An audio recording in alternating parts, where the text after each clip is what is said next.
Come as you are, as you were, as I want you to be.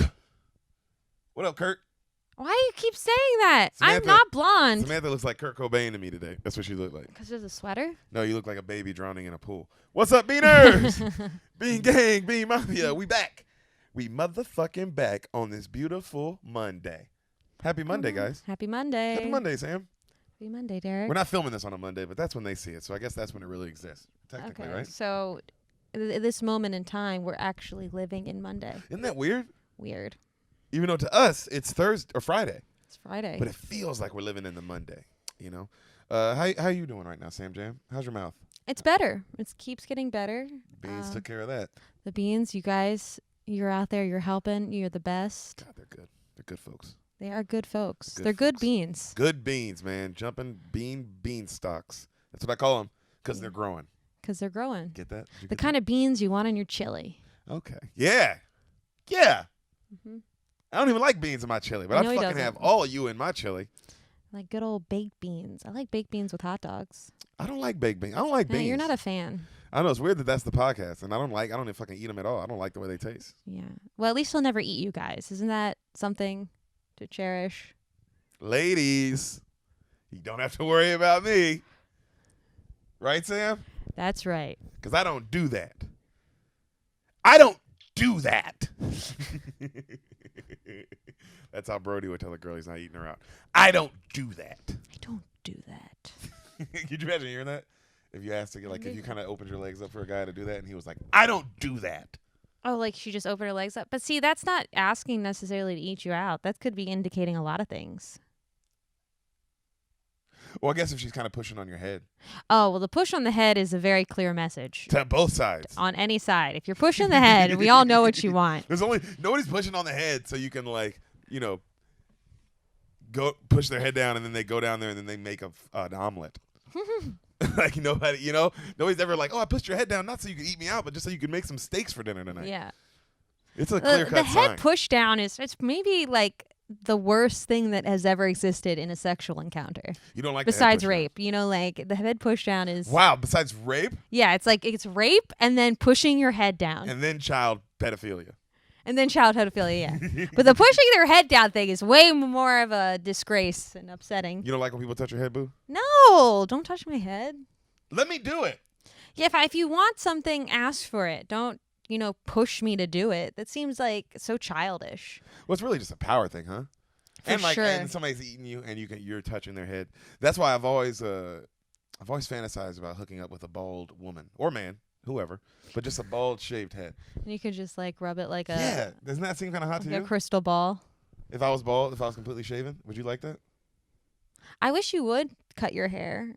We're getting to a point where it should be cut. You just want to see it bald. No, I really yes, you do, I don't want to have to vacuum up your hair all the time off the floor. Hey, I've been living in your hair for years, woman. Yeah, but my hair is much easier to collect because it's like it all comes out in the shower and it gets stuck to the wall. And you put it on the wall. It doesn't get stuck to the wall. Okay, I put it on the wall so that I don't clog up the piping. But you leave it on the wall. Sometimes I forget about it. Women, why do y'all do that? It's disgusting. It's not disgusting. It's not as bad as your whole entire bathroom is covered with really teeny tiny curls. Dude, when you leave your hair on the wall, it looks like Spider-Man came in and his web shooter is your hair. Yep. And like that. It just and how is that disgusting? That's amazing, if anything. Anyway, ladies, do better. Sam. Yes. You want to do the ad today? Oh, wow. We got something for you guys, for you beans. If you like football. I do. And maybe you like handsome men. Yeah, I'm a fan, I guess. Yeah. Maybe you like podcasts. I like all three of those things you've named so far. I'd love to send you in the right direction. Please Darren Bates. Ooh, how do you spell it? Daren Bates, Bates. Yep. Bates like the Bates Motel. Yep. At Westland Sun _ At Westland Sun _ 56. That's his Instagram. Check him out. That's his Instagram. If you just put his name into Instagram, they'll find him too. He's pretty famous. What does he want, Sam? Does he want anything? He just doesn't want anything from you. All he wants is for you to follow him, like and subscribe to his stuff, comment, What's this stuff? listen to his podcast, The Raw The Room. Raw Room on all platforms. On all platforms. Every platform you listen to this, you can get The Raw Room. If you like Deric, you like Darren, because they're like best buds going all the way back from high school. Yep. They used to play football together back when Deric was in shape. Okay. And now Darren still plays football, but for an NFL team. He made his dreams come true, unlike some people. Like, all right, Sam, why don't you relax a little bit? Deric's dreams just changed. Yeah. You changed your dream. That's fine. Yeah. You're making that come true. We're doing comedy. I did. Oh, I thought you meant I was making my dream come true, and then this thing happened. Oh, COVID? Yeah. Yeah, it's a hurdle. You were making your dreams come true. It's definitely, I don't know if it's a hurdle or if it's more of a mountain just dropped in front of you. It's like it's you know how they have speed bumps and speed humps? Yes. It is a speed hump. Way more than a bump. Way more than a bump. Speed hump, you have to like damn near drive over, like completely slowly. Speed bump, you can kind of speed over sometimes. So sometimes you go over a speed bump so fast, it launches you into the air. Yeah. And that's not what's happening right now. No, this is a speed hump. Where it's more like if you went too fast over this, you're dead. You're just going to flip Yes, over. it's not great. So now you got to walk over this huge hump. But Darren Bates, follow him, like, subscribe, tell him the Beans sent you. Yep. Yeah, and definitely listen. And he pays for this. And listen to the Raw Room. It's a fun time. Derek's on there all the time. Yep, and a lot of great NFL players. Yeah. I would name some, but I'm not as proficient. She only knows quarterbacks. I only know quarterbacks. A slut. That's true. I only like the studs. And the rich ones. The rich studs. Thanks, Sam. Thank you for doing that. Thank you, Darren Bates. And thank you, Bean Mafia. Samantha Lee Lopez, right? Is that it? You forgot the junior. Junior. I haven't married you yet, so the junior's hasn't been taken off. Samantha, can you do me a favor? Because today's movie is crazy. Today's movie is special.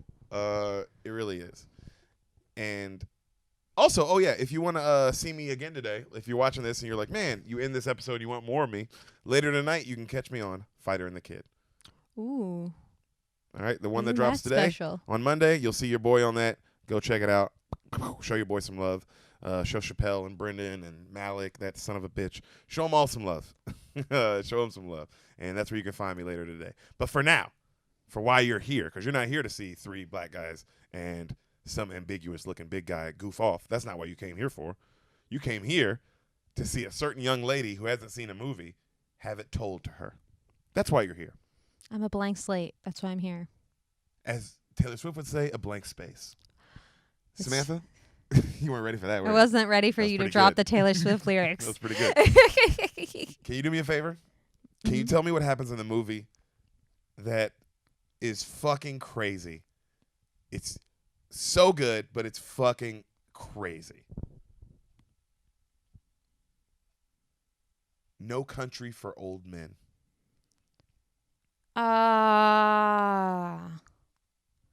Okay. Oh, that's a hard. Okay, I have a little bit of. It's a hard one for me, and I've seen that. Yeah, I'm seeing little snippets of it here and there, and I know that like one of the old men. It's not like a 4 angry men or 3 or whatever situation. 12. It's not that kind of situation, but one of the old men. You're thinking of 3 men and a baby. I am thinking 3 angry men. Is it the 3 old men or? In the baby movie? I'm thinking of another movie. Are you thinking of 3 Men and a Baby? That's no, also a that's good not movie. what I'm thinking. I'm also not seeing crazy. that either. No one knows what's going on in that either. No one knows how that happened. I've seen the snippets of this, and I know that one of the when men. When it was all award season, because it won all the Oscars and all that. I think it was that my mom or my dad was watching it back in the day, and I kind of walked in the room, and I was like, your parents would have been divorced when this came out.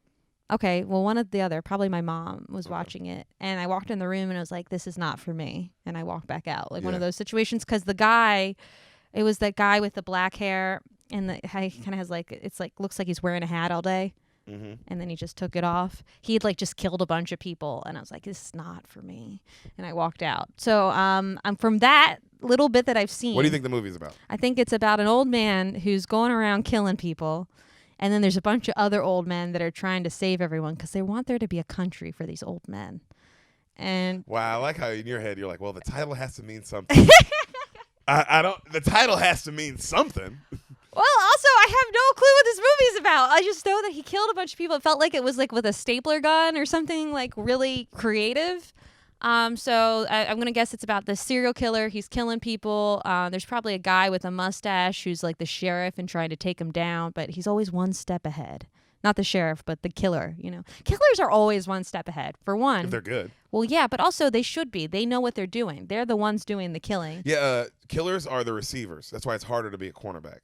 Because if I'm the receiver running the route, I know where I'm running. Yes. Whereas if you're defending me, you don't know where I'm going, so you have to literally have quicker reaction than even my reaction, and I know where the fuck I'm going. Exactly. So I'm gonna guess this guy's out there killing people. He's one step ahead of the sheriff. The sheriff's all like, you know what the sheriff is? Someone famous with a mustache. He for sure has a mustache. If he doesn't have a mustache, it doesn't make sense. Like, how could you be a sheriff and not have a mustache? The whole movie's tarnished. It would be tarnished. And then I'm sure there's like a wife in there who's always like, honey, this isn't your war. You can't take this on yourself. Do you know who directed this? I don't know. Will you tell me? Some good ones. I'll tell you when we get going. And then in the end, I'm going to guess that the guy who's killing everyone, because it's like an award-winning movie, it's not going to end all like cute and tidy. I'm going to bet he like survives it all and gets away, and they leave it like open-ended, but they don't know where he is. I mean, like the killing stops, but he gets to like continue on and be free man, you know, because he's so smart. Just like this movie, because it's so fucking crazy. You were wrong and kind of right about everything. Really? You were 100% wrong and 100% right. I don't know if that makes sense. Does that make sense? The things that I was very certain about were right? No. Oh, okay. You were wrong about most of everything. But you are, in this weird sense, also right. Because it's it's a deep movie. Okay. It's a lot going on. You know what I mean? And it's not, this is going to be a harder one to tell because it's not a clear, it's not The Blind Side where it's like, oh, just a clear picture drawn out for you of everything that's happening. Okay. You know what I mean? This is way more nuance. You got to pick it up. All right? This movie's fucking good. And I've seen this movie, I don't know how many times, watched it again yesterday, took all the notes on it, and I have the fucking clue what happens. Really? It's a long movie, isn't it?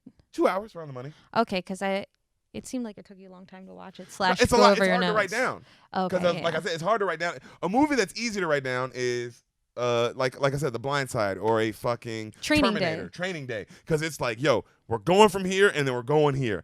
And not much nuance is going on. Like, we're telling you what's happening. Yeah. Whereas other movies are a little more artistic. It's kind of hard to tell you the meaning of this scene when there's no dialogue. You know what I mean? Yeah, but it has a lot of meaning. Has a visual like option, foreshadowing, and all that shit. Okay, cool. I'm excited. I'm excited to see you do this too. Movie starts immediately. No Country for Old Men. Right when you hit play, No Country for Old Men. Okay? You see shots of the plains and like a desert, right? And you hear a voiceover. Well, I was sheriff of this county when I was 25 years old. My grandfather was a lawman. His father, too. You know, we were sheriffs at the same time at one point. He was real proud of that. I know I was. You know, some old-time sheriffs, they never wore a gun. Can't help but compare yourself to the old-timers. You know, once I sent a boy to the electric chair, he told me he planned it all, the whole thing, the whole murder, all along. He said he knew it was going to hell and that he'd be there in 15 minutes. I don't know what to make of that. Movie starts. We see a man getting arrested, right? You don't see his face, but you see this like bowl cut. Yeah. You know what I mean? You know what I'm talking about, right? Like, I've seen the cover of the movie. You see the bowl cut like from the back, and the cop puts him in the car, and then he grabs like what looks like an oxygen tank, and he puts that in the cop car as well. Cop drives off. He goes to the station. We see the cop on the phone saying how he just arrested this guy. He had some weird contraption in the back. While this dude's on the phone, we see our bowl cut guy in the background. You can't see his face really yet, but you see him stand up. He's cuffed. You see him like work his arms down and like into his feet and like pull the cuffs over his feet. So now he's got his hands in front. Yeah. And then you see him, the guy's on, he calmly walks over and just strangles him. And then he falls, and then you see the cop kicking, and you see the camera zooms in on his face, and it's Javier Bardem. Yeah. And he's like, and he just looks crazy as fuck, mainly because of the bowl cut. Oh, yeah. I would say that's, even though he's strangling a man and his eyes are like popping out of his head because he's killing another human being, the bowl cut is still the craziest part of this image. And it's like really greasy, right? And like flat on his head. No, it looks like that 70s show Eric Ford, like, you know, where you're like, who wears their hair like this still? Yeah. Like that, like you decided to wear your hair like that. Uh-huh. Serial killer or not, you got up in the morning, it was like, oh, I got to brush it down. You know what I mean? Like, that's a choice, dog. So he's looking all crazy. He kills him. Right? There's blood all over the floor. Also, the great image of, you see, because they all had cowboy boots on, the cop. Mm-hmm. So the floor is now all scuffed up Mm-hmm. because he was kicking. I don't know, the shot of it just makes everything. Do you see what I mean? It's like they hold all the shots. Yeah. So you feel everything. You're like, damn, that's what it would look like if somebody strangled a motherfucker. You know? And so he takes his cuffs off and he washes his hands off, and there's blood all on his wrist, obviously, because he was pulling on his wrist. Mm-hmm. And then he grabs his tank thing and he leaves. Still, there's been no talking, really. There's no talking throughout this whole movie. That's also what made it hard, because there's not a lot of talking in this movie. That's why it's good, though. So you see, he drives off with the cop car, and he pulls another person over. All right? And then you see our boy, he has the tank in his hand, the little oxygen tank thing, and he walks up to the car, and of course the guy rolls his window down, and he looks at him, and he's like, can I help you, officer? And our boy speaks for the first time, and he's like, step out of the car, please, sir. He talks in that, his voice never raises or lowers the whole movie. It's horrifying. Horrifying. And the guy's like, step out? What? And he's like, step out of the car, please, sir. And the guy looks at him, because he's also in regular clothes. Yeah. He's in just like a denim Canadian, like the denim jacket and the denim pants and cowboy boots. Yeah. And the guy's like, okay. And the guy's like, well, what's that in your hand? Let's just step out to the car, please. And the guy steps out, and then he's like, would you hold still, please, sir? And the guy's like, kind of like nervous, and then he holds up the oxygen tank, and it has like a little tube connected to it, and he puts the thing on the guy's forehead, and then it just goes, sook! And it's an air gun. So it looks like a bullet hole. Yeah. Like it blows the hole just from air. Yeah. Blows a hole through the guy's head. And the guy drops. Oh, God. That's the gun. That's the thing you were thinking That's what I was thinking of. Yeah. Oh, gosh. This is, also, as you're describing this is exactly the part that I walked in on, and I was like. That's how the movie starts. And I was like, this is not for me.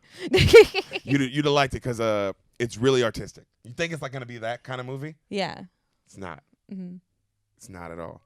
So we see that happens. We see our guy, Javier Bardem, steal that car. He leaves. Cut 2. We see our other lead in this movie. He's hunting deer. Thanos himself, Josh Brolin. Does he have a mustache? Yep. He's a mustache. He's not the sheriff, though. He's not the voiceover from the beginning. I thought he was for sure the voiceover. Mm-hmm. So you see him holding still on the animal, and then he shoots. And he hits him, but like not a clean shot. So he's like, shit, right? So you see he goes down, and he's following the blood, and then he looks over, and he sees a big dog, like a big ass, like a pit bull. And the dog's been shot. And the dog's hobbling in his blood, and he's like, what the fuck, you know? So he follows the blood of the dog and over a cliff, and then he looks over the cliff. He sees 4 parked cars in a circle, and then he looks through his binoculars, and he sees bodies all on the ground. Whoa. And he's like, what the fuck? So he walks down there, his gun's drawn. It's bodies everywhere, guns everywhere, bullets, casings everywhere, dead dogs, shot up dogs. You know, clearly there was like, oh, this is a massive shootout. Yeah. Like the way everybody's kind of hiding, but like all dead, you know? So he opens a truck door, one of the doors to the truck, and a guy is inside, and he's like, he's still alive, barely breathing. And he goes, agua. They're all Mexican, by the way. Yeah. All right? And Josh Brolin goes, what? And he goes, agua, por favor. And Josh takes his gun away and looks at him. He's like, I ain't got no water. And then he kind of walks off. And then he goes and he looks in the back and he notices there's pounds of heroin. And the Mexican dude keeps going, agua, por favor, agua. I told you I ain't got no agua. All right? So. This guy is dying and he's like, I don't care. I don't give a fuck. Jeez. So the guy says some shit. So then Josh looks at the truck bed and he looks at him and he comes up to him and he goes, hey, you speak English?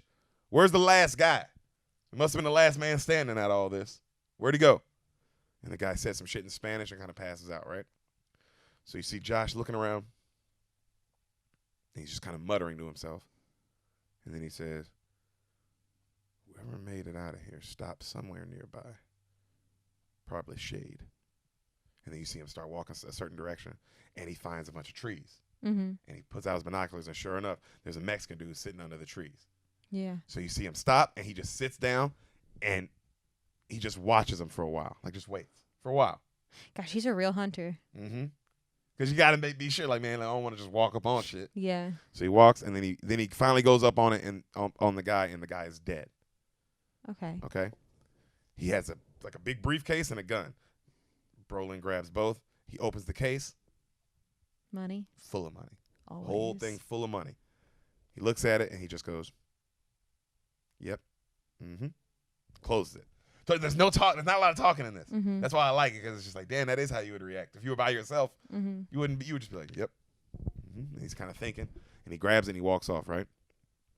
So he goes to a trailer park, and he goes to his, and he hides the gun and the money like under his trailer, Mm-hmm. right?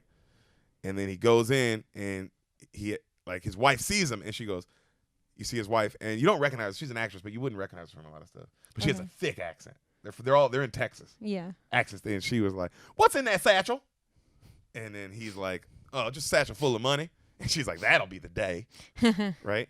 And then she's like, where you get that pistol? Found it. Llewellyn. And then we find out that's his name. Josh Brolin is Llewellyn. Llewellyn. Isn't that a great name? That's Llewellyn Moss. That's funny. That's like guy's name Leslie. I know. Yeah. Because it's like Llewellyn's the kind of name, it's like, oh, he could be a badass with that name. Yeah. Like you could be this kind of guy. Yeah. So she keeps asking him stuff about where he was. And then he goes, you keep talking to me like that, Carla Jean, I'm going to take you in the back and screw you. Whew. And she's like, oh, I bet you would. Like, like kind of making fun of him. And then they kind of laugh. And then they sit and they watch TV. Like nothing's going on. Mm-hmm. All right? Then they go to sleep. And the camera's on our boy Llewellyn. And he's kind of tossing and turning. And he can't sleep. And then finally he just goes, all right. And he stands up. All right? And you see him start packing up, and he fills up a thing of water. And she's like, where are you going, Llewellyn? Out. Well, what you doing? Something dumb as hell. Shouldn't do it, but I'm doing it anyway. She's like, what does that mean? what the fuck? And he leaves. Yeah. All right? So he pulls back up to where the shootout site happened. Now it's nighttime now. It's quiet as fuck. He pulls out his gun, and he walks up slowly to the car, and he opens the door, and the man is now dead. But somebody shot him in the head. So someone came back. Someone came back. Yeah. And he's like, oh, shit. And then he looks back up to where his truck was parked, and now there's other trucks by his truck. He hides. He's like, shit. And then the car lights come on, and they start driving down towards him. So he's like, fuck it. And he takes off running. And then you hear, pew, pew, and like dust come up behind. Like, jeez. Run, Llewellyn. You can't see anything. It's dark as shit. Yeah. So he's just running. He's sprinting. And then finally, bam, he gets hit in the shoulder. And he falls down a cliff. He rolls down. And then now the sun starts coming up. Yeah. All right, now it's early morning, and you can see a little bit. And he's like, fuck. And he takes his cowboy boots off, and he dives in the water, and he starts swimming. The fucking trucks send a dog after him. You see a dog, one of these pit bulls, jumps in the water, and the dog is on his ass. Yeah. On his ass. It's a pit bull, too. Yeah. So he's swimming. He finally gets out to the other side of the water. He jumps out. He takes all the bullets out of his gun, and he starts blowing on it. As he's watching this dog swim. And he's like, and then finally loads it, and the dog comes right on. Bam! Kills the dog at the last second. Wow. Crazy, right? I didn't know that you had to like dry off your gun after you got They don't shoot when they're wet. Really? They might, but it's not like, it might not. Okay. So that's a risk. Yeah. You know? Especially when that kind of size pit bull is coming at you with like death in its eyes. So, all right, he right then you see him jumps on him. Then he kind of like, now he takes some time and he starts healing up his wounds, like his shoulder, because he got shot. Cut back to we see our boy Bardem, Javier. Mm-hmm. He walks in a gas station. This is one of the best scenes in the movie. And he's so fucking scary, bro. Like, just because he's so calm. And he's sitting there and he's kind of eating peanuts. And the gas station attendant's looking at him. He's like, is something wrong? And then Javier's like, with what? And the guy's like, I don't know. Anything. Because the guy looks fucking crazy. Yeah. And he's like, is that what you're asking me? Is something wrong with anything? And the guy goes, do you need something else, sir? He goes, you already asked me that. Right? And he goes, because right when he walked in, he's like, do you need something else, sir? And he doesn't say anything. And that's when he goes, is something wrong? right? Yeah. And then Javier just sitting there kind of chewing on peanuts, and he looks around, and he goes, "What time do you close?" And the guy's like, "Now. We close now. Now is not the time. What time do you close?" And the guy's like, "Around dark." And he looks at him. "You don't even know what you're talking about." And the guy's like, "What? What time do you go to bed, sir?" "What, sir?" "You must be deaf. I said, what time do you go to bed?" And the guy's like, "I don't know, around 9:30. And then Javier's like, "Well, I'll come back then." What? And the guy goes, "What? Why? We'll be closed." It's quiet. "You live in that house out back?" Ah. "Yes, sir, I do." "Okay. How did you get there? How did you get here?" And he's like, "Oh, my wife, she passed away, but when I married her father owned this place, so then he passed away and I kind of took over it." "Ah, so you married into this business?" "I mean, I guess you could say that." He goes, "No," he goes, "That's one way to put it." And then Javier goes, "No, that's the only way to put it. That's what happened. He died. You took over the business. You married into the business." I love because he's like, don't. What are you like, talking What about? the fuck are you talking about? And also, I love it. The guy's like, "Bro, I don't know. I'm just answering you because you're scaring the fuck out of me right now." And then he goes, "What's the most you've ever lost on a coin toss?" And the guy goes, "I don't know. Couldn't say." He pulls out a quarter, flips it. "Call it." "Call it for what?" "Just call it." "But for what?" "You need to call it. I can't call it for you. It wouldn't be fair." But I didn't put anything up." "Yeah, you did." Oof. "What did I put up?" "Everything." "What?" "Your whole life. And you didn't even know it." Yo. And the guy's eyes are big as shit now. And he goes, "This coin is from 1928. It's been traveling this whole time to right here for this moment." And the guy's like, "Well, what do I stand to win?" "Everything. Call it."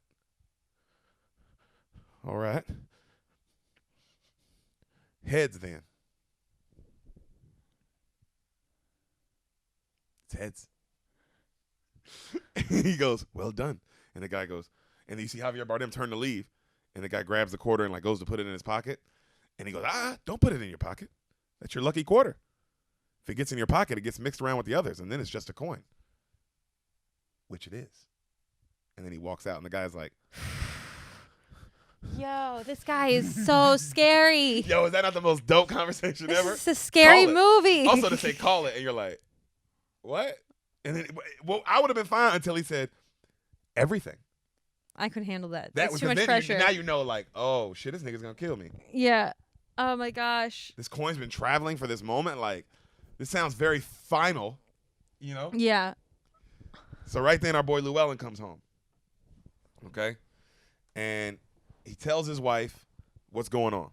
Like, "Hey, we gotta go to Odessa. You gotta go to Odessa. You gotta hide with your mama." Where did he put his car? Is his car still parked at the same spot, or did he walk home? Car still parked. He had to get. Yeah, he walked home. Yeah, because it's like that's also a problem because they can run the plates and stuff and know where he lives. Oh yeah.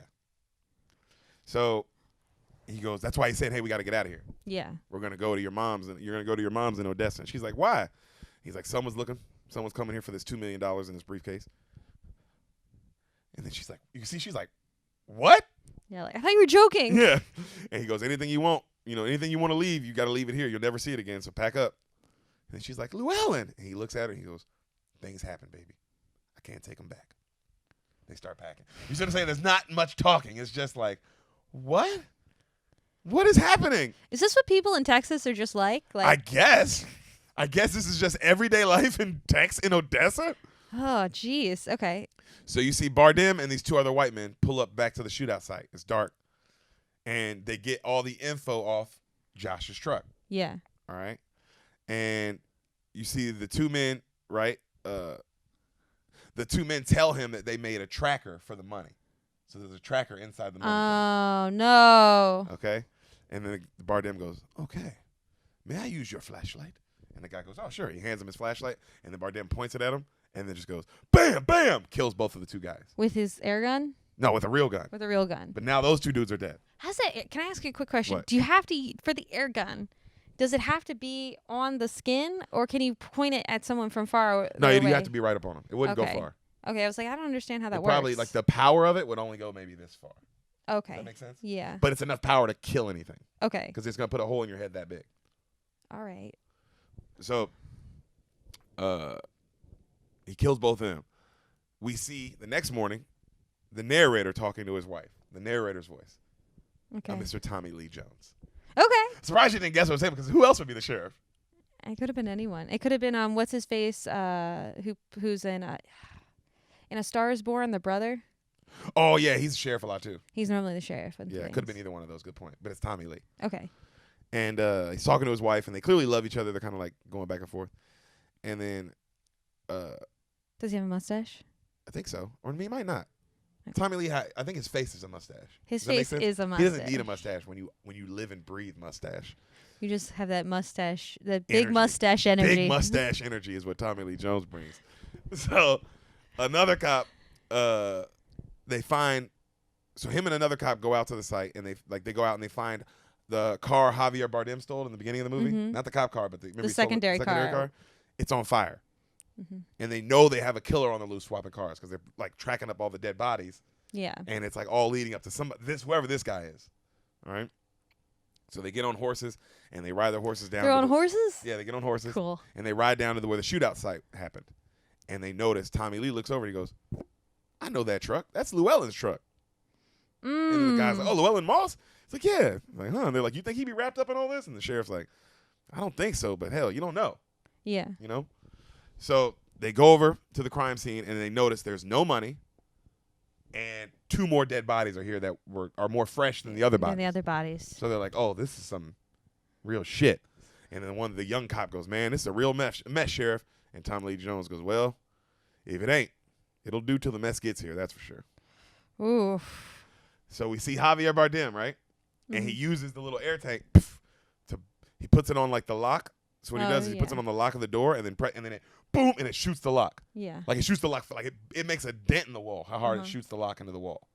And then he walks in and he looks around and he notices they packed up. Like clearly somebody packed up. This is at Llewellyn's house. This is Llewellyn's trailer. All right. And he's looking around. He's like, fuck. Because he got his information off his truck. Mm-hmm. All right. So he looks around and he goes through his mail and he takes some of his mail. And then he goes through his refrigerator and gets some milk out and he sits on the couch and he just kind of drinks milk. Is that not the scariest shit ever, though? Super scary. But also, if I'm a criminal, I'm totally raiding people's fridges. I'm hungry and thirsty. Yeah. I'm not going to, like, pick up Quiznos while I'm, out killing people. On this rampage. Yeah. Good point. So he goes to whoever runs the manager of the trailers, and he asks where Llewellyn works. And the lady goes, I can't tell you that, sir. I'm sorry, but that's confidential. But where does he work? Sir, I said I can't tell you that. Where does Llewellyn work? And she's like, I said I can't tell you that. It's confidential. And he looks at her like she's crazy. He said, okay. And then he leaves. She's like, what the fuck? So cut back to we see Llewellyn putting his wife on a train on a bus to Odessa. Mm-hmm. All right. And she's like, Llewellyn, I got a bad feeling about this. And he goes, well, I got a good one. So that evens us out, don't it? She's like, Llewellyn, what about my job? I didn't even call in and say I wasn't coming into Walmart today. And she goes, honey, you are officially retired from Walmart. I can say that at least. Yeah. Right? And she goes, are you going to come back? Yes, ma'am. And he kisses her and he leaves.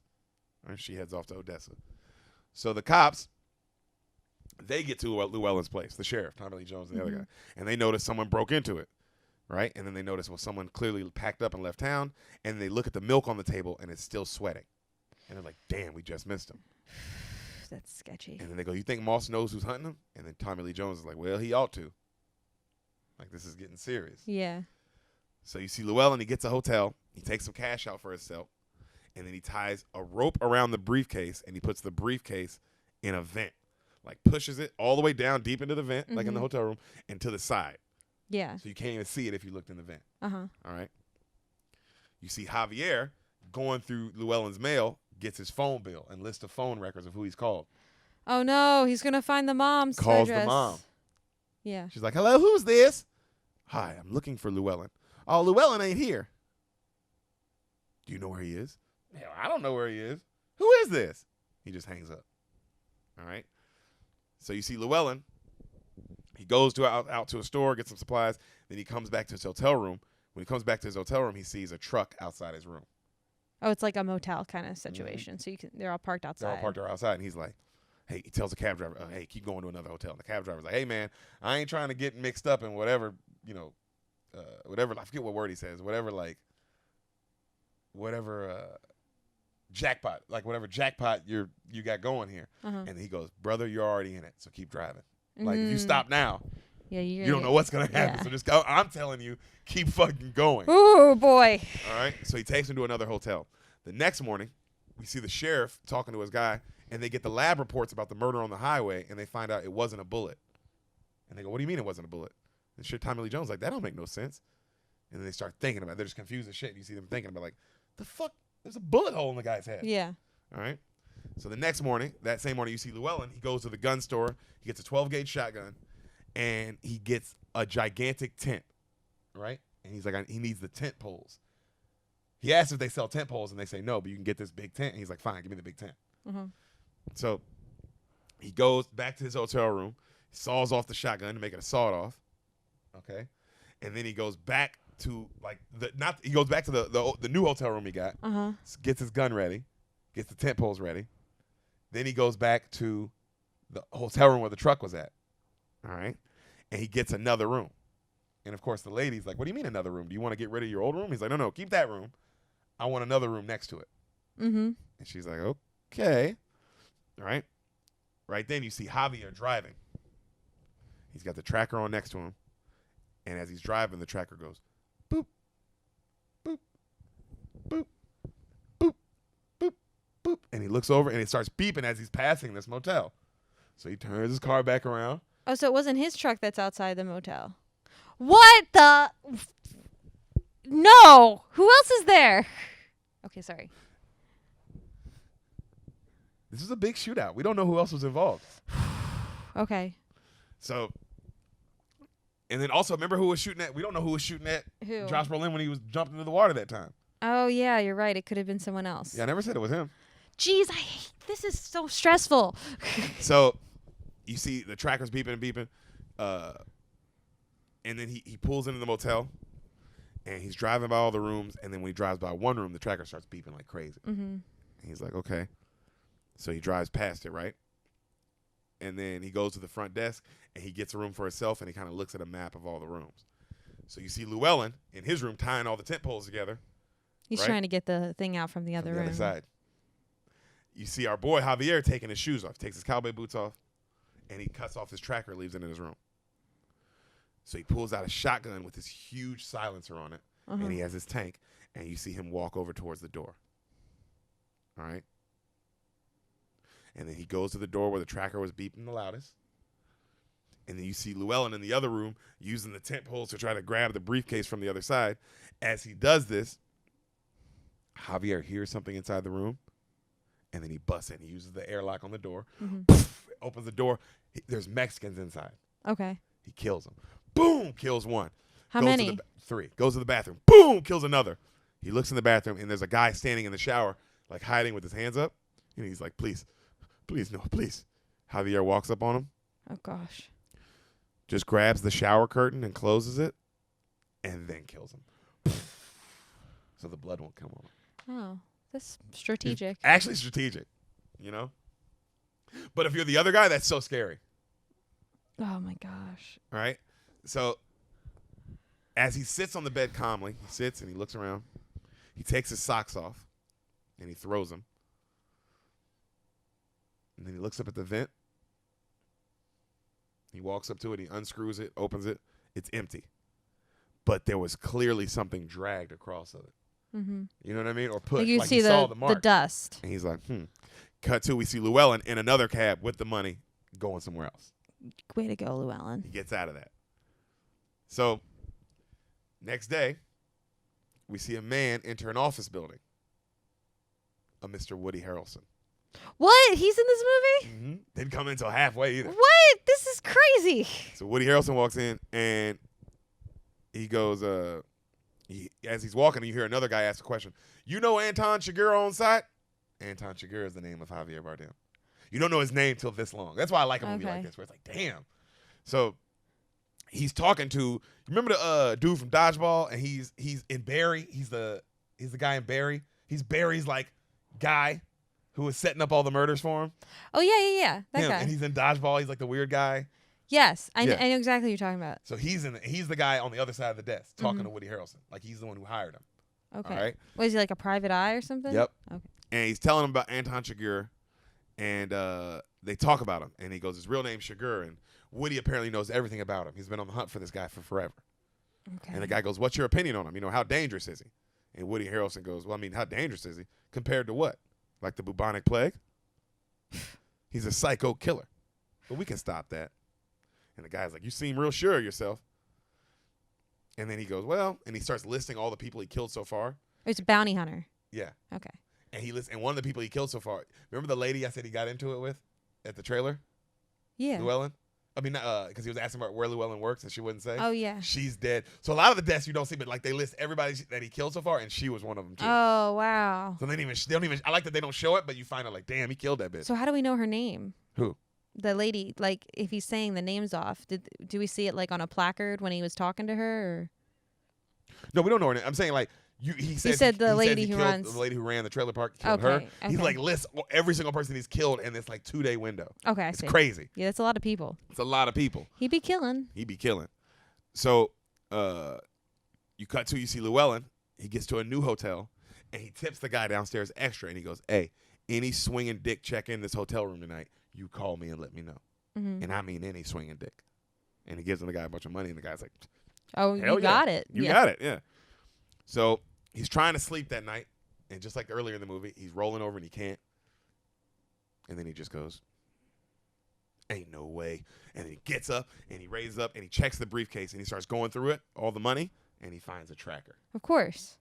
Because he's a hunter. He knows. He's like, how the fuck does this guy find me? Well, also, and I would have thought of that earlier. I would have probably thought of that. Like when I'm getting it out, you would think that there must be some kind of tracking device on it. They found me at this random motel. How the fuck they found me at that hotel? Yeah.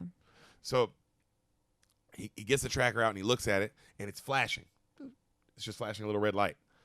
And then he looks up at his door and he hears something in the hallway. So he reaches over his phone and he calls the front desk. No answer. He stands up. He listens to the door and he hears someone walking. He grabs his shotgun and he sits back on the bed and he points it at the door and he cuts his lights off. He just sits still. As he hears someone walking closer, he looks at the tracker and it's now flashing faster. Yeah. Right? He sees someone right outside his door. He cocks his gun. The person outside keeps walking. And he's like, whew. He sits for a second, and then all the hall lights go out. Oh, my gosh. Now you can't see what's under the door. Yeah. And he's sitting there. He's staring at the door. It's quiet. And then all of a sudden, the lock, boom, and hits him right in the stomach. Ooh. Ugh! But he has a shotgun, so he just shoots. Boom! Bam! Right through the door. Yeah. And then he gets up, grabs his briefcase, grabs his other gun. He goes to jump out the window. As he jumps out the window, he gets hit right in the side. Boom! Ah! He falls. Right. Uh-huh. He lands on the ground. He goes. He takes off outside. He takes off running, and someone's shooting, but misses. Yeah. Boom! Boom! Like misses his feet. Right. He keeps running. The street's quiet as shit. He's breathing super heavy. Right then, he sees a truck kind of bend the corner and pull it up, and he runs over to the truck. And he like gets in. He has a shotgun, and the guy's like, and he gets in. He's like, "Don't worry, old timer. I'm not gonna hurt you. Just need you to drive me." And as he's saying this, the guy gets shot in the neck. Oh my gosh! And then another shot. And then Llewellyn ducks down. Well, how did he get down there so fast? He probably just jumped down too. Yeah. His homeboy jumped down. How far? How high is this hotel? Wasn't crazy high. This is another like motel type size place. Yeah. Okay. So it's like, I mean, enough for it's a good fall, but not enough to kill you or hurt yourself really bad. You know. Like only 2 stories. Maybe tops. That. And it didn't even, and not even a high 2 stories. Mm-hmm. You know. So. The dude, Llewellyn ducks down and like hits the gas, so the car's just going, and then of course it crashes into something. Llewellyn like crawls out and then goes and hides behind another car. He's breathing. He looks, and through the back window, like through the rear view window of the car he's like hiding behind, he sees a man walking up towards the crashed truck. Yeah. And he lets him get close, and then when he gets super close, because now you see Chigurh, he's looking, and he notices there's blood outside the truck, and it goes a certain way, and right when he looks over, Llewellyn is already up. Bam! Starts shooting at him. Chigurh dives out of the way, and he just keeps unloading up, walking up on him. Bam, bam, bam, bam, bam. And finally he gets up to the car. Chigurh's gone, but there's blood everywhere. So he's been hit. He got him, but he's gone. But he's not dead. He's not dead, but you got him. You don't know how bad you got him either. So he does that, right? So cut to, Llewellyn is now walking towards a border crossing, like the big, welcome to Mexico. And he's fucked up. His face all bloody. His side is bleeding bad. Yeah. Because that's where he got hit in the side. So he's bleeding, he's limping, and there's blood coming out everywhere. And he sees these 3 white boys walking up on him. And he comes up to one, he goes, hey, I'll give you $500 for that coat. And the white kid's like, shit. Yeah. Like takes his jacket off and gives it to him. And then another kid's drinking a beer, and he goes, that beer too. And the other kid's like, shit, how much? And his other friends look at him and just go, because Llewellyn like stares at him crazy, and his other friends are like, dude, just give him the fucking beer. Also, I'll be like, bro, he gave us $500. Like, don't fuck with this dude. Also, he's all like shot up. There's no way this guy doesn't have a gun on him. And the fact that he's giving us $500 for the jacket, instead of just killing us and taking it. When? Yeah. So the white boys walk off. He's bleeding out. He looks around. He's kind of by himself. And he kind of stands up on the side. And you know those fences that are over bridges that like cover you from jumping off? Yeah.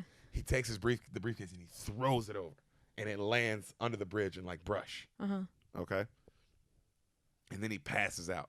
When he wakes up, there's some Mexicans like on top of him, like singing to him. Like, the singers? Mariachi band? Like a mariachi band? And he holds up 100 and he gives it to him and he just goes, Medico, Medico. And he passes out. Okay? So we see Chigurh. He's also bleeding really bad. He looks fucked up too. And he's got a straight face and he's looking at a pharmacy. He's just staring at it. A guy parks, goes inside. You see like him, he limps over as he's just bleeding out of his legs, like out of his pants legs. And he rips off a piece of shirt, dips it in the guy's gas tank, like opens his gas tank, dips it in, and then like lights it and like leaves it on the tank. And then he limps into the store and people are like, hey, how you doing, sir? You all right? And then right then, boom. And of course, everybody runs. I'm like, oh my God. And he just doesn't break stride. He just walks right into the back as people are running by him and he steals everything he needs. Yeah. I thought that was badass. Smart. Also, you didn't have to kill anyone. Didn't have to kill anybody. Just ruin their day. Just really ruin some days.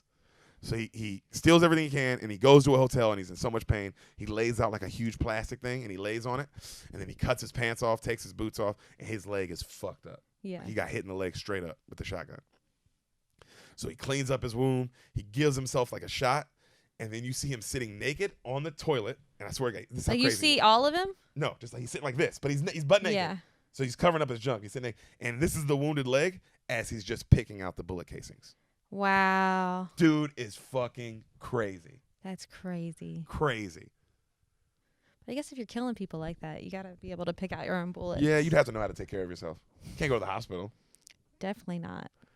So in the hospital, Llewellyn is woken up by the cops. Woody Harrelson. Oh, Woody Harrelson. Mm-hmm. And he's like, you see him kind of looking at him, and Woody's like, man, you have no idea what happened to you. And he said, you had no idea what was going to happen to you. And you set eyes on that money, huh?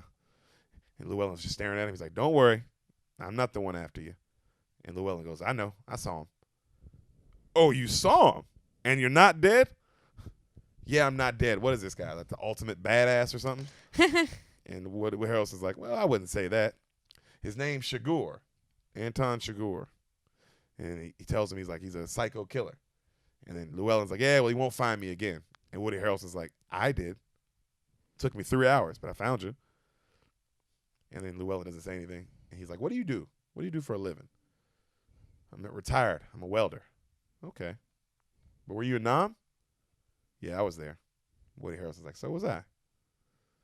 He goes, look, you got to give me the money. I have no reason to protect you if you don't. And Llewellyn's like, too late. I spent it all. You spent it all. $2 million. He's like, yeah, I spent it on whores and whiskey. And he was like, okay. And then Woody Harrelson goes, well, let me ask you something. How do you know he isn't on his way to Odessa right now? And Llewellyn's face gets serious. And he's like, well, why would he go there? Kill your wife. Your mom. Also, Woody Harrelson's like, if I could figure it out, he can. Yeah, also, he'll do it. I'm not like, he's not threatening you that he might. He'll fucking do it. Yeah. And he goes, Llewellyn's like, well, maybe he's the one who needs to worry about me. You ever think of that? And Woody Harrelson's like, well, he isn't. He ain't worried about you at all. And then he goes, let me tell you something, son. You ain't cut out for this. You're just a guy who happened to come across all those vehicles and that money. So if you need some help, I'm across at the hotel across the river, all right? And let me tell you something. If you bring it to me, I'll even let you keep half the money. Okay. And Llewellyn's like, well, why make a deal with you? Why wouldn't I just make a deal with Chigurh? Woody Harrelson's like, you can't. Like, why? He would kill you just for inconveniencing him. Yeah. And he goes, really? He goes, yep. Chigurh's a psycho killer, but he has principles. His principles transcend everything normal. He does have principles. Yeah. The coin toss. Yep. Like, he has a code. He has a code, like some kind of connection with fate and all those things. Mm-hmm. Okay. And so he goes, he has a code that transcends everything. And then Llewellyn goes, well, I'll say one thing about him. He don't talk as much as you, and I'll give him points for that. And Woody Harrelson smiles and kind of leaves. So we see the sheriff, Tommy Lee Jones. He goes and he sees Carla Jean. He goes to her desk and he sees her to talk to her. And he tells her that, your husband's in trouble with bad people. They're going to kill him, and they're not going to quit until they do. And then she goes, well, my Llewellyn ain't going to quit either. Never has. Won't quit on nothing. He takes on all comers. And the sheriff goes, okay. He goes, you know how they kill cows? And she's like, what? He's like, how they kill steer. And he tells her how his buddy almost died doing it because they used to shoot him in the head. But one time he shot and it ricocheted off the cow's like bone and came back and bounced and hit him in the shoulder. Wow. And now that same friend can't hold up a hat. Like, can't hold up his own cowboy hat. Wow. He's like, so my point, he said, my point for that is even in the competition of man versus steer, things are never certain. Basically letting her know, like, don't be so confident. Yeah. And he goes, well, and then he starts thinking to himself because she's looking at him. And he goes, well, they don't even, it's not even how they kill him anymore. Now they use an air gun. Who says it? Does she say that? He says that. He says that. Is that when he realizes it? He says it, and he kind of breaks down what it is. And he's thinking to himself. He's kind of looking off. And then she goes, Sheriff, now why would you tell me something like that? And he goes, I don't know, honestly. Sometimes my mind just wanders. All right. So we see Woody Harrelson, and he's walking over the bridge that Llewellyn threw the money over, and he's just looking for it. Like, you can tell he knows. Well, of course it would be if that was where he was found, and he's asking and around. Money. It must be there. It's somewhere there. So he's looking, and he sees it in some brush, and he smiles. He goes back to his hotel, and you see him, Woody Harrelson. He takes his hat off. He's walking up to his room. He hears something behind him. He turns around. It's Chigurh. Oh, dude. Did he have the money with him? No, he didn't take the money with him. Why didn't he take it? Because he had to climb down, I guess, do all that stuff. Also, I don't know what his plan was. Okay. Maybe he was going to tell Berlin that he knew where it was. Like, who knows? Yeah. So he turns around, and he has the shotgun pointed at him. He goes, let's go to your room. So they go to Woody Harrelson's room, and they both sit down. And he's just got the gun on his lap, and they're just kind of looking at each other, and it's quiet. And then he goes, Woody Harrelson's like, you don't have to do this. I'm a day trader. I could just go home. Oh, you could. I can make it worth your while, too. I got $14,000 in my account. We can go to the ATM right now. I'll take it all out. It's yours. You never have to see me again. Everyone walks away. It's quiet. He's super nervous. Chigurh doesn't say anything. Just looking at him. He goes, I know where the satchel is. I can get it to you. You don't know where it is, or else you'd have it. I'm serious. I know where it is. I know exactly where it is. Well, I know something better. What do you know? I know where it's going to be. Brought to me and placed right up on my feet. You know that? Because I know where the money's at right now. He's like, yeah, I know it with a certainty. Do you know what happens now, Carson?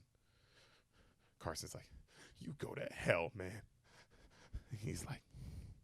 He says, you go to hell. Let me ask you something, Carson. If the rules you followed brought you to this, of what use was the rule? And he smiles, and then fucking Woody Harrelson's like, do you have any idea how crazy you are? And Chigurh thinks, and he goes, you mean the nature of this conversation? And Woody's like, I mean the nature of you. You can have the money, Anton. And right then the phone goes, bring, and you see Woody kind of jump. Mm-hmm. And Chigurh doesn't even move, just kind of still looking at him. Yeah. Bring, bring. Kills Woody Harrelson. Just sits there for a second, lets the phone keep ringing. Bring, bring. Then he finally leans over and he answers it. And he looks down, he sees the blood is now coming his way, and then he just lifts his feet up. Nice. Casual, bro. And then he goes, he answers it, and then you hear Llewellyn. Is there a Carson Wells there? Not in the sense that you mean. He's not here. Who is this? You need to come see me. You know who it is. Doesn't say anything. You need to talk to me. You know where I'm going? And then you hear Llewellyn go, why would I care where you're going? Well, I know where you are. You're at the hospital across the river. But that's not where I'm going. And Llewellyn's like, yeah, I know where you're going. She won't be there, you know.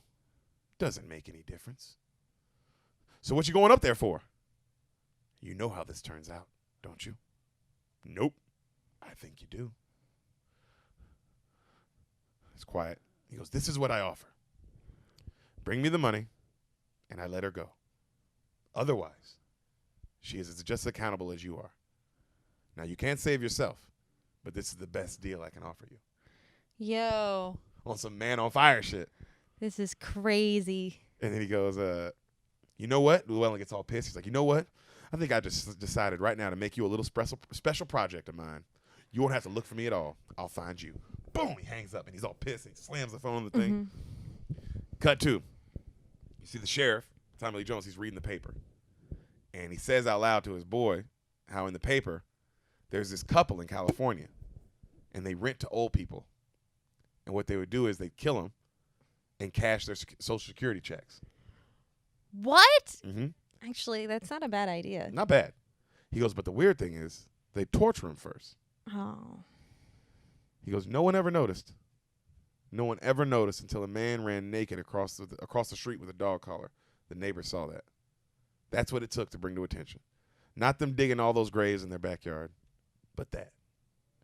Jeez. And he kind of just looks off and he thinks. All right? You remember I told you this movie's really artistic. A lot of it's just like, what does this all mean? So we see Llewellyn, and he's asking to get across the border, and he tells the police officer he's like a Vietnam vet, and the guy lets him through. And then he goes and he gets some clothes, and he goes searching for the money, and he finds it. He finds his satchel.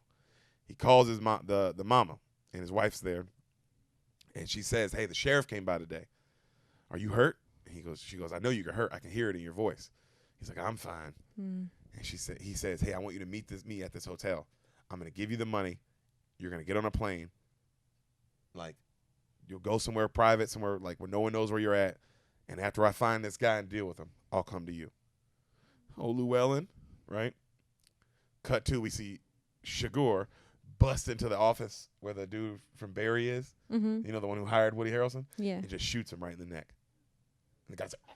And there's another dude. He was having a meeting with another guy, and the other guy's just like looking at him. Like, what the fuck? You know?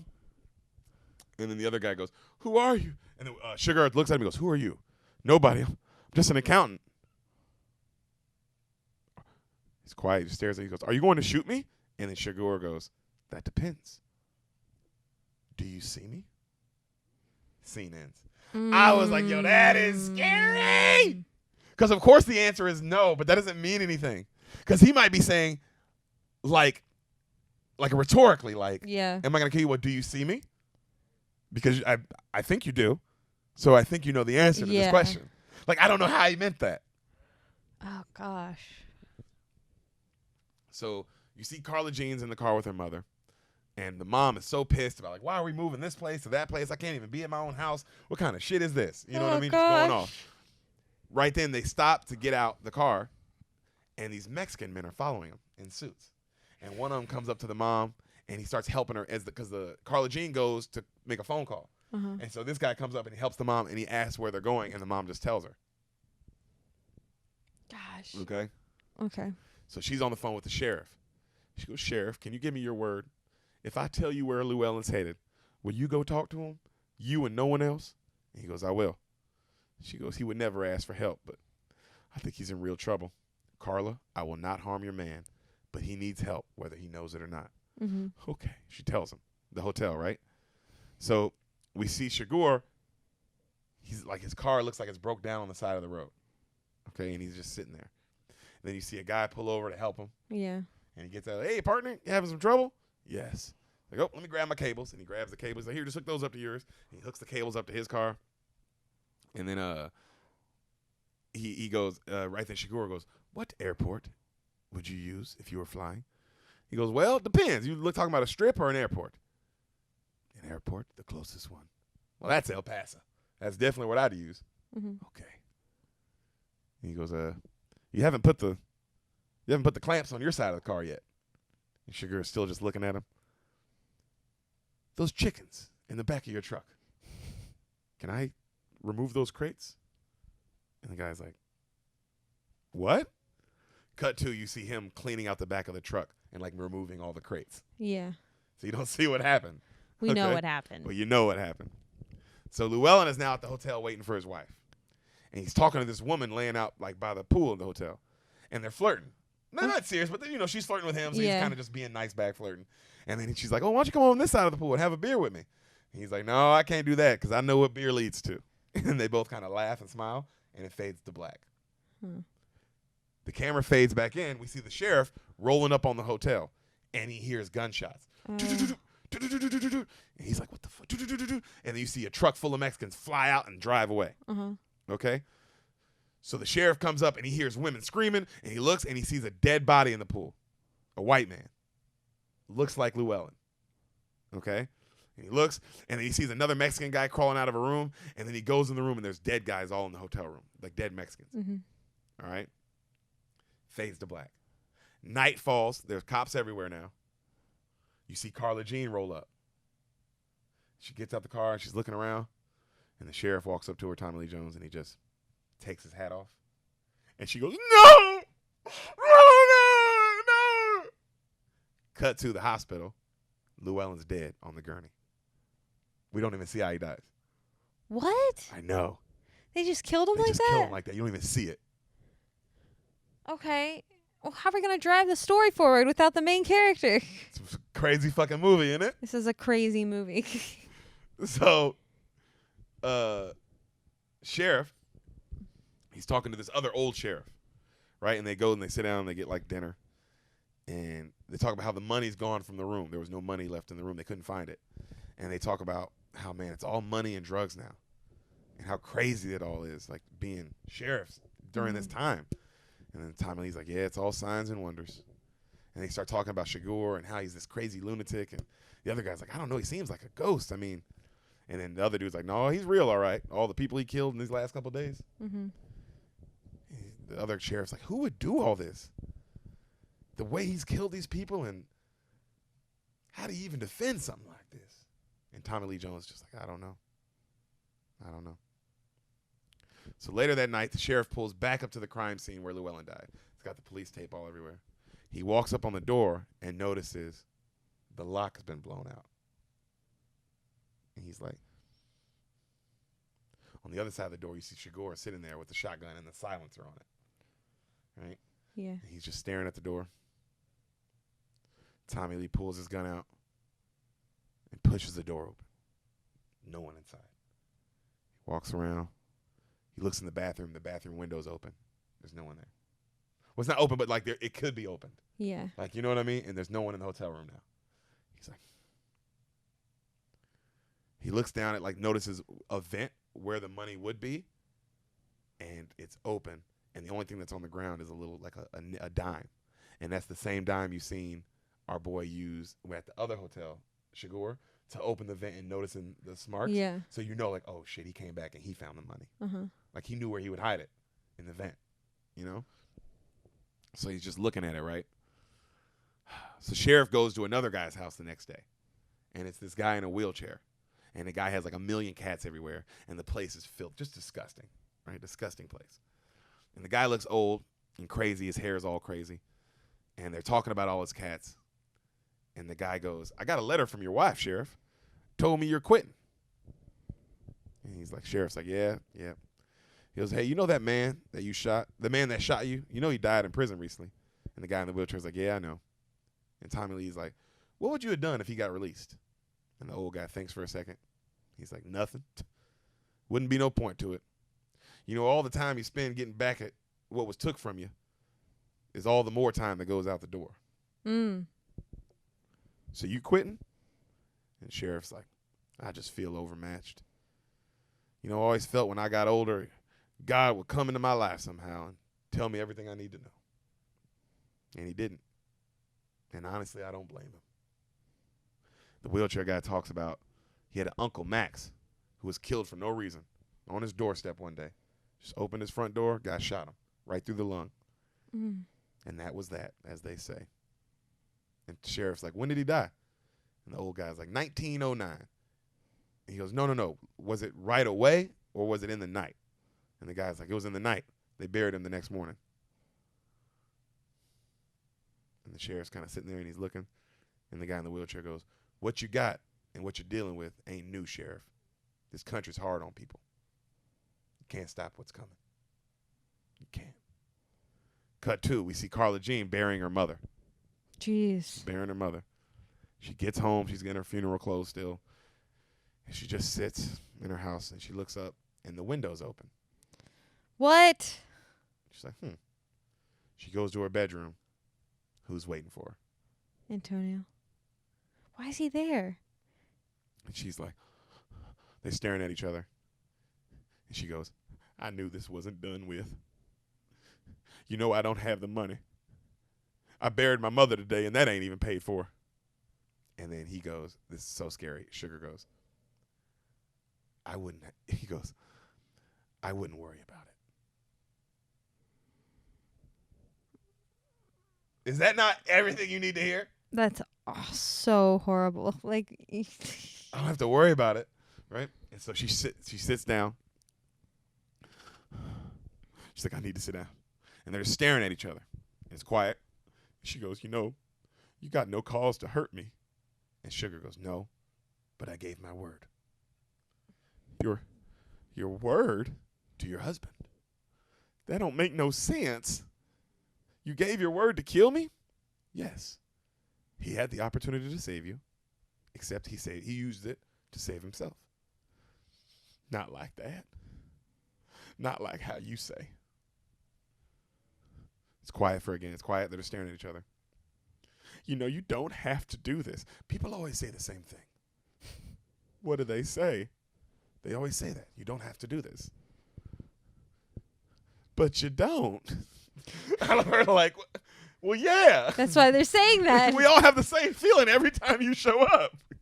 Maybe you stop doing this. Yeah. People wouldn't say that. And he goes, okay. Pulls out a coin, flips it. This is the best I can do. Call it. She's just looking at him. I love that she goes, I knowed you was crazy. When I saw you sitting there how you was, I knew what was in store for me. He goes, call it. No, I won't. Call it. The coin don't have no say. It's just you. But I got here the same way the coin did. Cut 2. We see him walking out of her house. Mm-hmm. You don't see anything. You don't hear anything. This is all you know.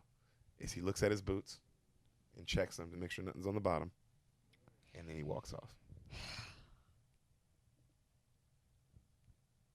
Is that the end?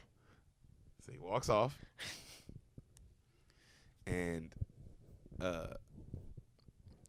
he walks off, right? And he gets in his car and he's driving away.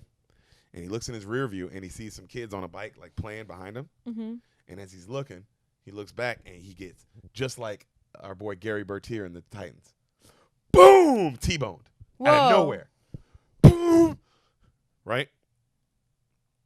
You see him open his door to get out and he's fucked up. His face is all fucked up. Yeah. His arms all fucked up. He goes, right?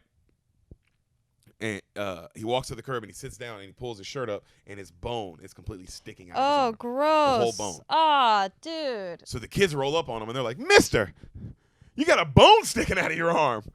And he's like, yes, I know. I'll be fine. Just let me Let me sit here. And they're like, we already called the ambulance, mister. It's on its way. Are you all right?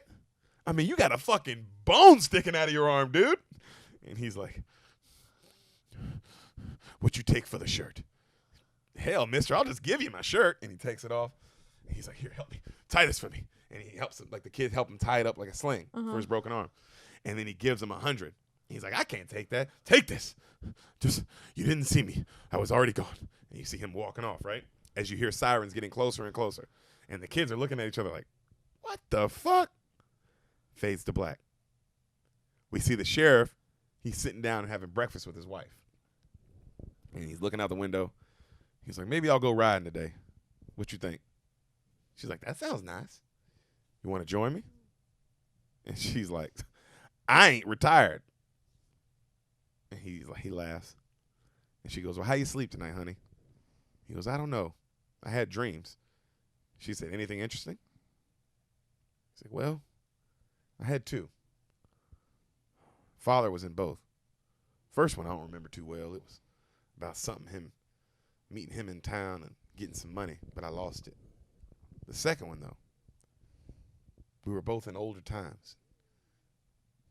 I was on horseback going through the mountains at night. It was cold and snow on the ground. And he rolled past me. And he kept on going. His blanket was wrapped around him and his head was down. In the dream, I knew, though, he was going ahead to make some fire somewhere in the dark and in that cold. And I knew whenever I got there, he would be there waiting for me. Then I woke up.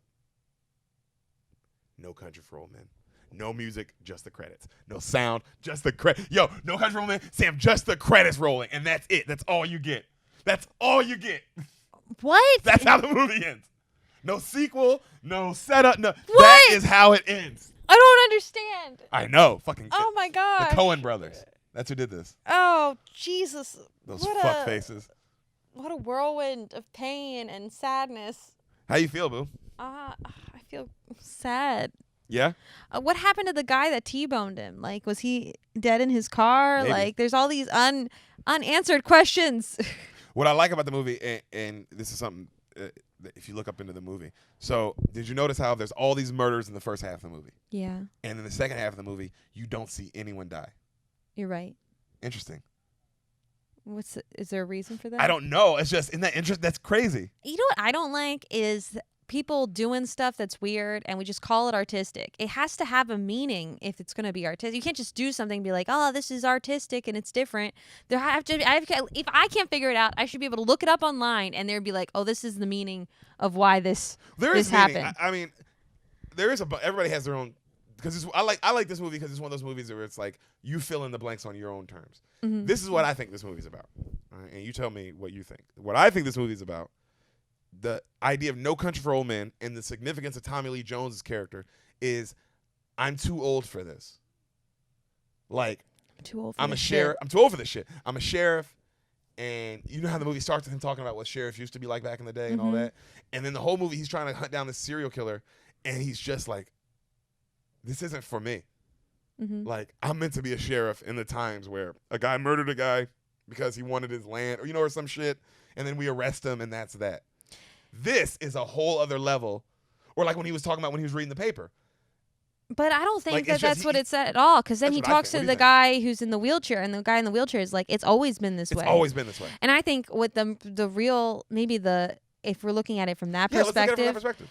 Well, let's say, like you talk to a lot of older people, they act like today's world is so much worse than it was when they were growing up. So maybe it is, as you get older, you believe that the world is worse and has continued to get worse. But the reality is it's always been terrible and bad. You're just too old for it. And that's why the guy says, my uncle was killed on his doorstep for no reason. Yeah. And that was that. And it's like, what's the difference between that and what? Exactly. It's all the same. It's all the same. That's a good point. It's always the same. Yeah, and maybe. But if you're Tommy Lee Jones, you feel like this isn't for. Well, also, I like the one when he says, I thought I was going to get older, and God was just going to tell me all the things that I now know, like that. Which is, I feel that way too. Sometimes I'm like, I can't believe I'm 30, and I still feel like I know the same shit that I knew when I was 16. Mm-hmm. You know what I mean? I thought I would have more answers by now. Yeah. That's what I got from that conversation, which I thought was really deep. I see that. And I think it's like this idea of like, you think the world is getting worse, but the reality is that it was always bad, and you're just tired of trying to figure it out because there is no answer. Also, the place, the time and place, and the reasoning for it, like it's clearly like some kind of drug related issue, and it's clearly like has to do with them being a border town, right? Yeah. And everyone wants to act like, oh, this is a new thing, that like their cartels are bringing drugs into America, and that's what's bringing all the crime. That's where the drugs come from. Yeah. And that's not true. There's always been crime, and there's always been drugs or whatever it is. There's always been motivation to kill. Cain and Abel. Yeah. From the beginning of time, but just because it's a new source, you want to act like, oh, I'm too old for this. I'm too old. Things are worse now. In my day, it wasn't like this. And it was like, no, it was like this. It was just maybe something you didn't see. Mm-hmm. That's what my theory I like is. that. That's a good theory. Yeah. That's a really good theory on this. I didn't think about it from that way. It's because I didn't think about, I thought about him. I guess I was thinking about it as I was watching it this time more from Tommy Lee Jones' perspective, right? Of like, because I was trying to understand, because clearly he is the meaning behind the movie. It's not Brolin. It's not Chigurh. It's not Woody Harrelson. It's like, it's the sheriff who's a step behind, right? Trying to figure it all out. And there's nothing to be figured out because you know exactly what it is. Yeah.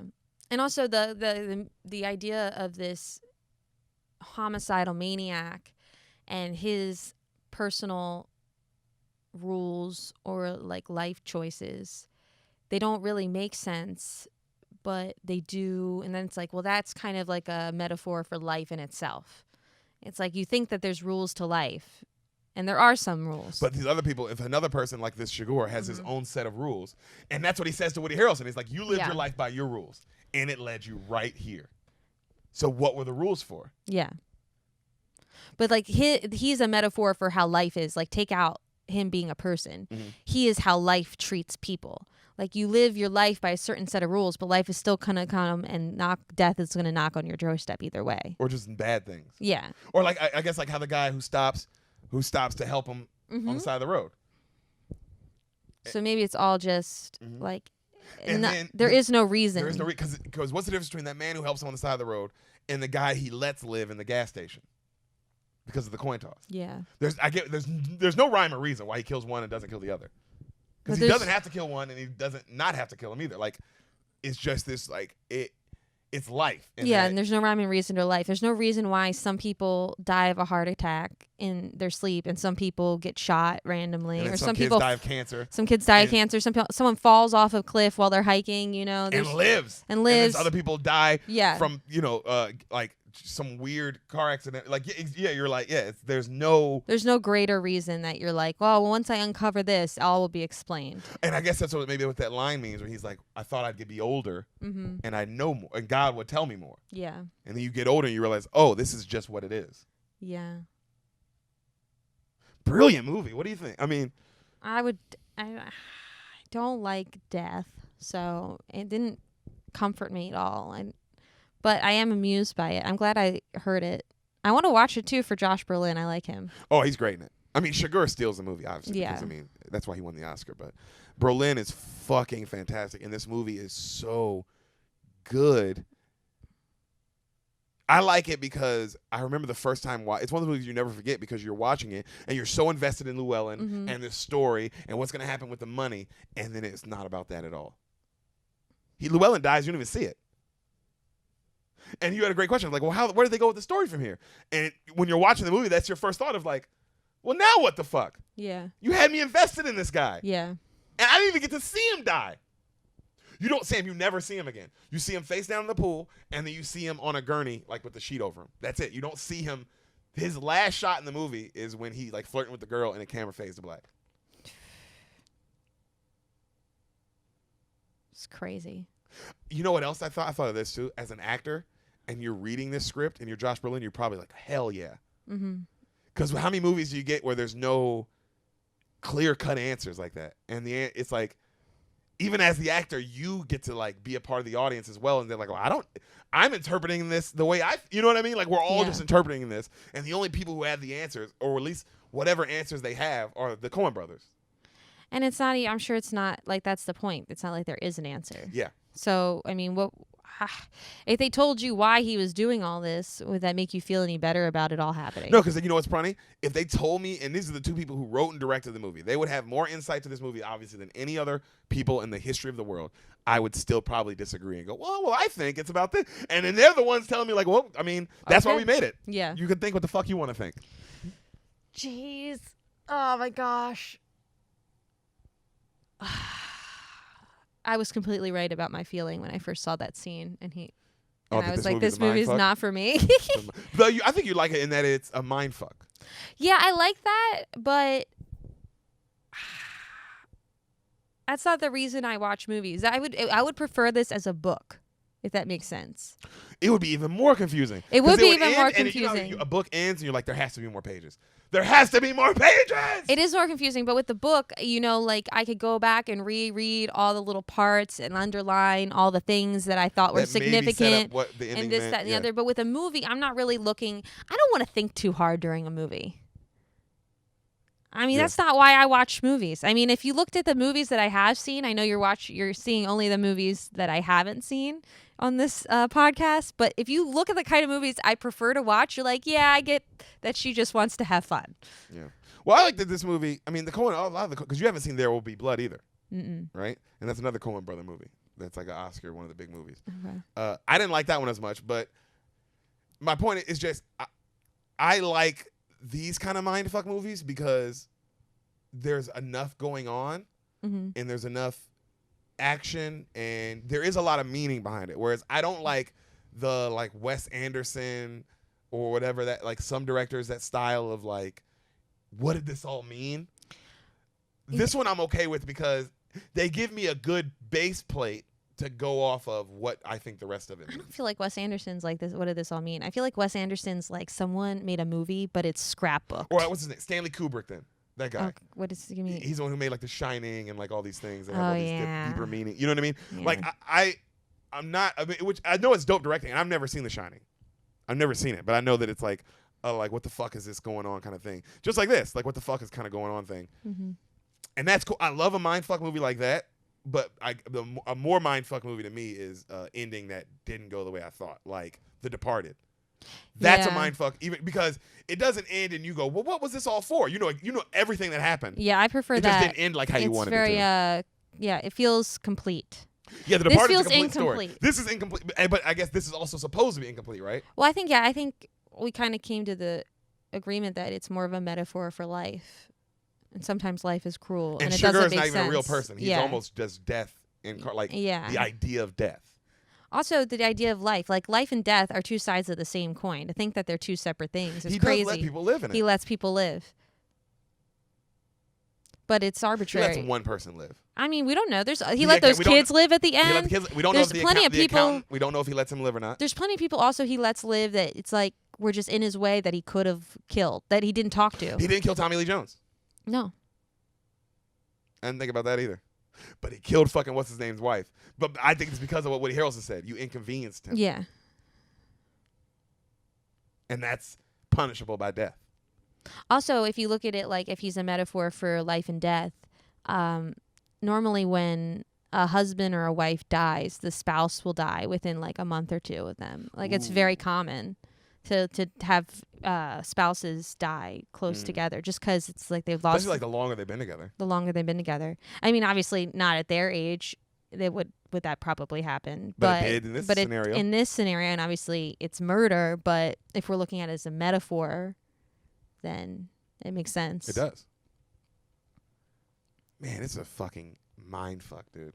Yeah, that was a lot. I think I need to watch like The Office or something to like cleanse myself. They should have one of the episodes of The Office end like that.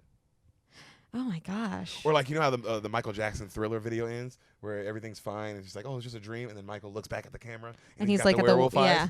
You know what I mean? Like, I like that. Yeah. That was a crazy movie. God, I hope you guys had as much fun listening as I did telling that one, because that one was impressive too.